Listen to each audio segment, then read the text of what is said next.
On June 23, 2016, 52% of UK citizens voted to leave the European Union and declare independence.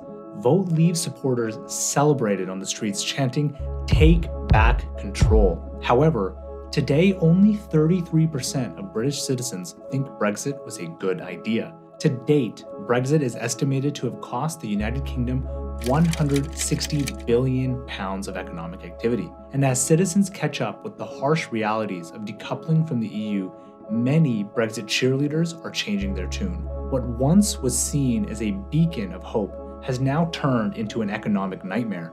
So we ask the question, was Brexit worth it?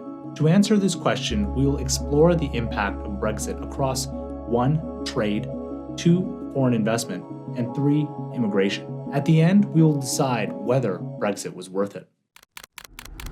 When it comes to trade, the EU offers members material trade benefits.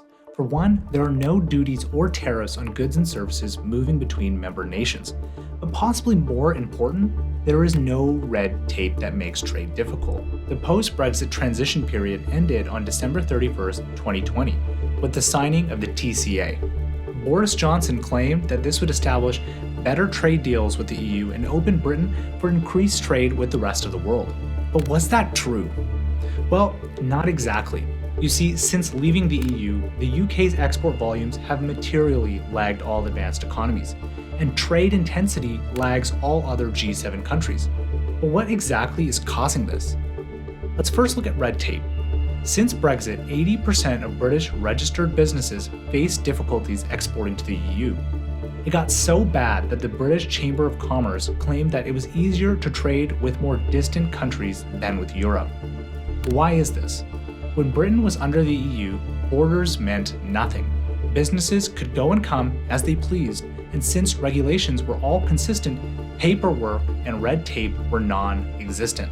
But now that there is a hard border between the EU and the UK, red tape has exponentially increased. Large businesses are able to handle this by setting up branches in the EU, but small businesses are faced with the impossibility of understanding and complying with extremely complicated rules and regulations in a variety of different languages. Similarly, EU countries don't want to deal with the headache and are opting for non-British products to avoid any confusion, and who can blame them? To make matters worse, the UK has chosen to reinvent the wheel when it comes to standards and regulations.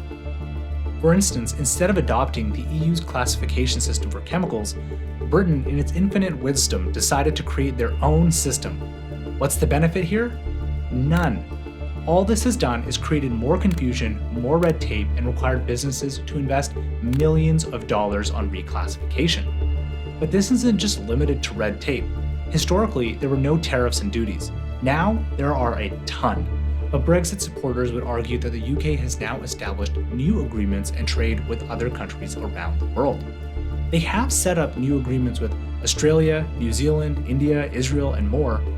And by not relying on the EU so much, Britain has opened itself up to more opportunity. Well, not exactly. Although trade with non-EU countries has increased, it has not done enough to offset the declines in goods and service trade with the EU. Over the long term, this might be corrected, but only time will tell.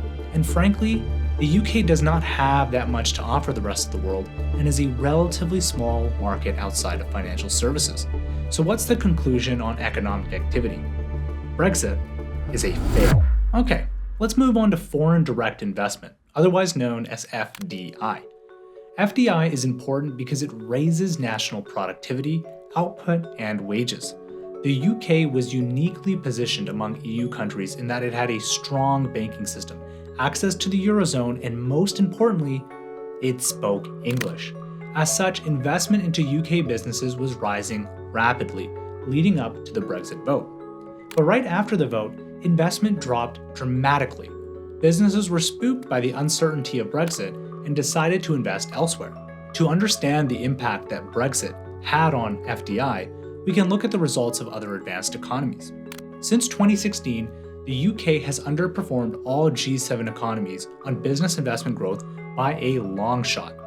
Brexit cheerleaders will argue that UK is still number 2 in absolute terms, only behind France, However, if the UK had not left the EU, economists estimate that FDI would be £12 billion more per year, and that Britain would lead Europe in FDI, and more importantly, lead their arch nemesis, France. Furthermore, all industry segments in Britain have seen a decline in FDI, whereas the EU has seen an increase across all segments.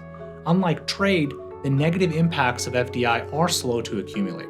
However, economists estimate that lower FDI has already contributed to £29 billion of lost GDP. The reason for declining FDI is very simple.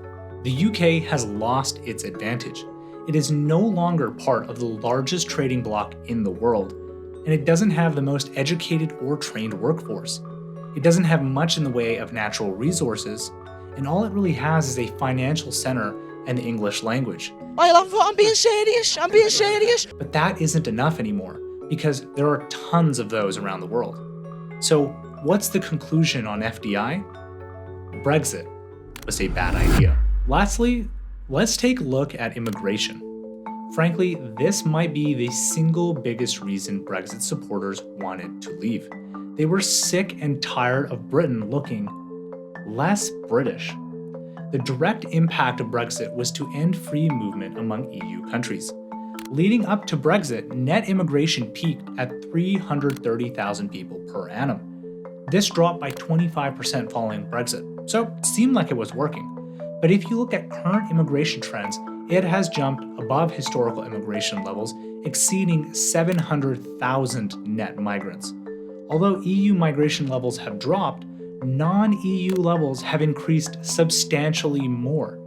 This has been driven by a number of factors, including international student flows, healthcare workers, and refugees.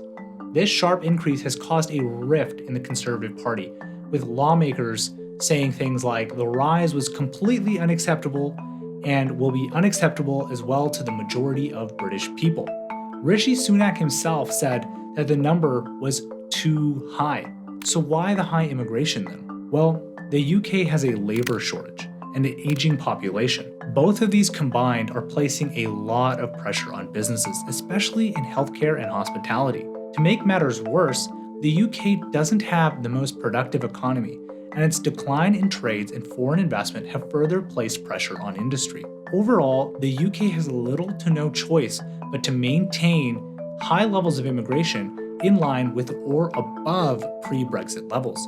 To make matters worse, India, Nigeria, and China make up the largest immigrant groups into the UK.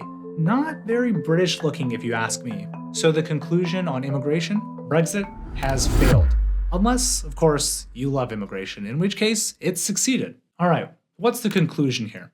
We started by asking, was Brexit worth it? To kick things off, we looked at trade. On trade, Brexit has led to Britain lagging all advanced economies, and it has added more red tape, tariffs, and uncertainty. Fail. On investment, we saw that Britain has seen a decline in interest from foreign organizations, being overtaken by their sworn enemies, France. Again, fail. On immigration, we ironically saw it rise to historic highs with no end in sight. Another fail. And overall, the UK has lost nearly £200 billion of economic activity, leading us to conclude that Brexit was a terrible idea, regardless of what Boris Johnson's bus told you. Subscribe to 2 and 20 for more economics and business analysis.